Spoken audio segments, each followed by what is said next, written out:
Hello everyone. Welcome to the second session of design thinking, which is called Discovering Insights. And let me introduce myself. I'm Manisha and I am assistant professor at IIAD for communication design, and I will be taking you through few slides which will explain to you how design thinking draws heavily from discovering insight and how important and crucial it is to work with insights as far as design thinking is concerned. So let's get on with it. So first of all, let's understand what are insights. Insights are nothing but a deeper understanding of the end user. So when we work in a domain of design, it is always a problem solving for a person or a group specific or a culture, which we call as end user or the primary stakeholder. And to get a deeper understanding of primary stakeholder is very, very important as far as design thinking is concerned. So we have to discover, understand the end user in terms of how he thinks or she thinks or they think, how they feel, how they live, how they aspire. And ultimately, very crucially, we have to understand what they expect from a product and service, how they interact with a product and service, and what kind of value addition we can add to a product and service, which will bring them happiness and desired success to our product story. Now, you may ask me why collecting insights and discovering insights and working with them is so important, because if you are not in sync with end customer or end user wants from your product, and if you have not dug deep inside to understand what their real reasons for purchasing or interacting with a certain product is, the chances of product succeeding is very less. So collecting of insights increases the effectiveness of a communication to the end user. If we understand how he feels, how he reacts, how he you would consume a product, or how he would behave around my product, interact with a product, so communicating with the end user becomes easy. Then it also in some cases leads to a desired kind of a change in consumer behavior, and ultimately it leads to the success of a product or a service. So it increases the success rate of a product very immensely. Who is it that we conduct a discovery of insights with? You can have a variety of names that we apply to that person or the stakeholder where we are conducting the discovery of the insights. They can sometimes be called as end user, sometimes they can be called as customer or consumer, and they are also part of a bigger ecosystem of a company, of a society or a culture. So these are the various stakeholders which we have to consider when we are discovering and working with insights in design thinking. Where exactly we can collect or collate a good insight? It's best to hear it from the horse's mouth directly. If we do a good research or in terms of primary research or a secondary research, which is conducted with the primary stakeholder. Sometimes insights can also come from competition in terms of existing solutions. So if a product or a service exists previously before you launch your product or service, you can analyze what has worked or not worked for the existing company, and a certain kind of insights you can draw from there as well. And ultimately, market can also be a very good source of insights. Why? Because markets always follows some mega consumer trends and consumer behavior. We will discuss some examples in the slides going ahead, so that you can understand how various sources of insights can be used in terms of collecting data. We must also understand few very important point about collection of insight. The only process which will help you understand insight is listening, and just not waiting for your turn to speak. Listening and empathizing to be able to get in the shoes of the end user. And also crucial part of collection process is that you should come from no background of your own judgment, your biases or your presumptions, which can bias your insight collection heavily. So we must stay away from our own judgments and biases while working as a design professional when we are trying to really understand a target customer. We'll share a case study where you will be able to understand how a student of design thinking works with collection of insights. Thank you. Hello, I am Alina, and I will be taking over as of right now, and I'll talk about research and insights and how imperative it is to have insights for every project that you do. To give you a better understanding, I will take you through one of my projects, which was advertising, and without further ado, I will jump right in it.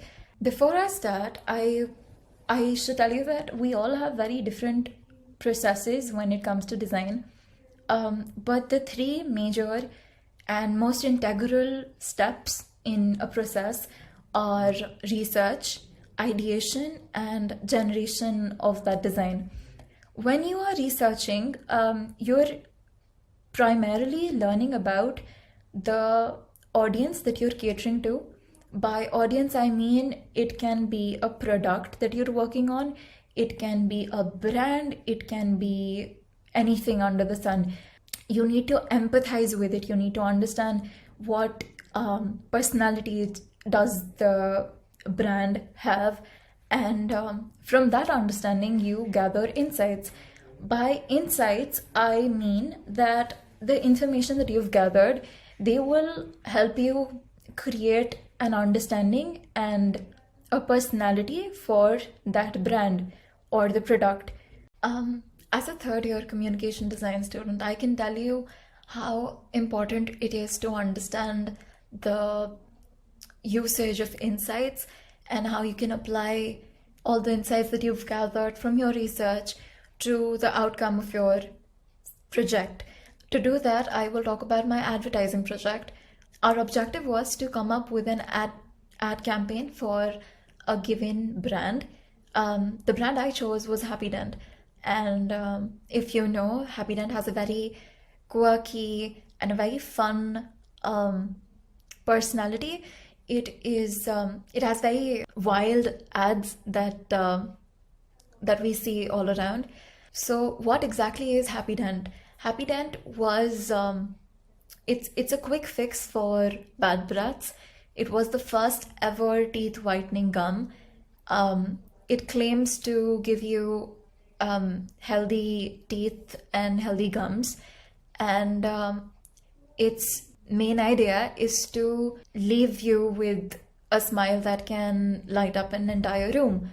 And that was the whole idea of Happy Dent.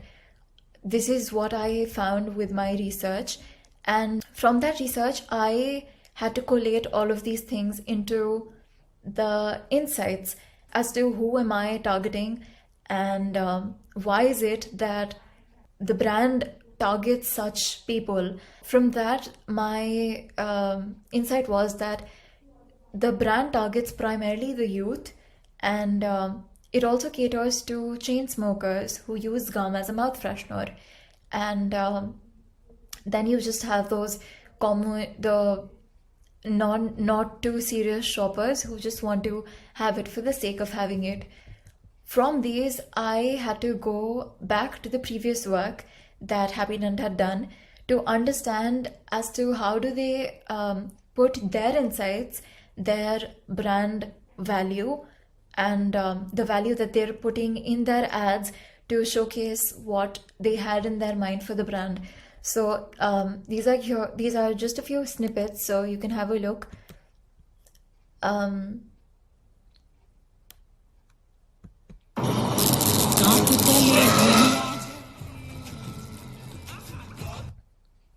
And we have the third one.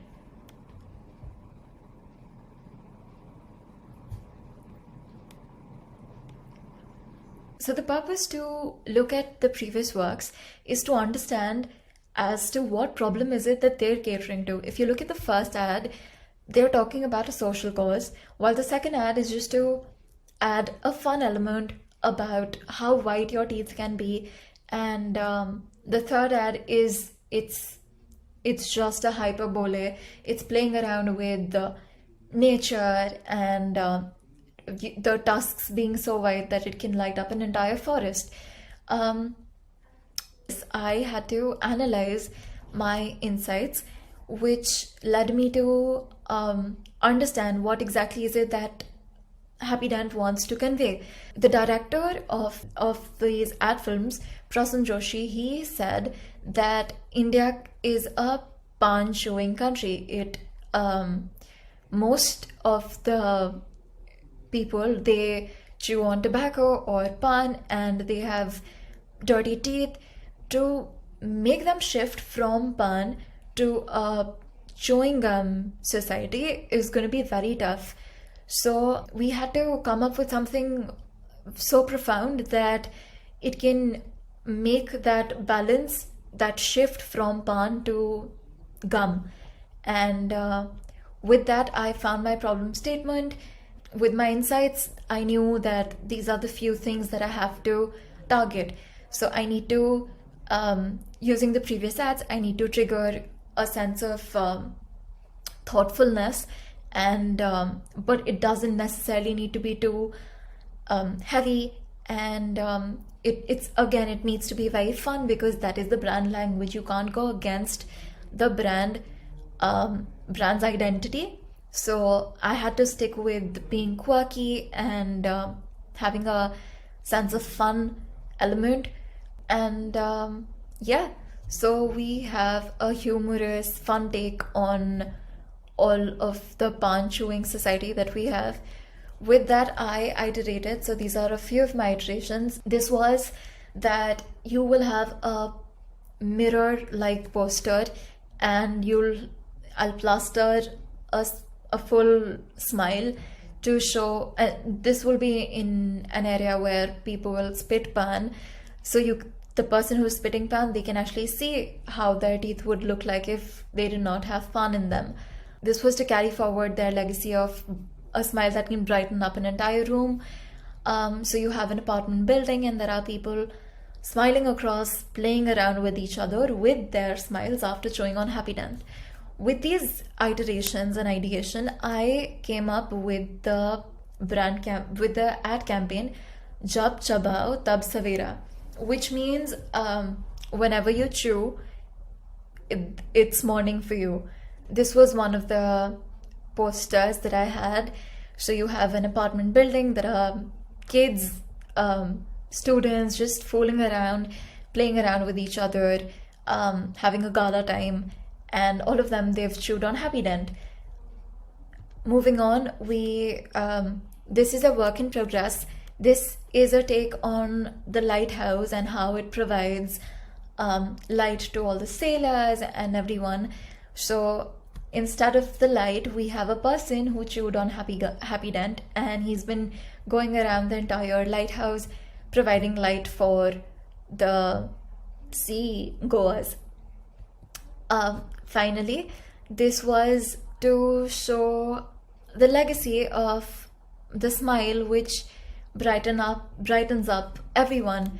So you have so many people just showing off their battisi, and that is what I have for you all. Well, this is all that I have for you, and I really hope you could gather some insights from my experience, and I really hope that I get to see you all implement these insights in your work. Feel free to contact. This is Alina signing off. Thank you.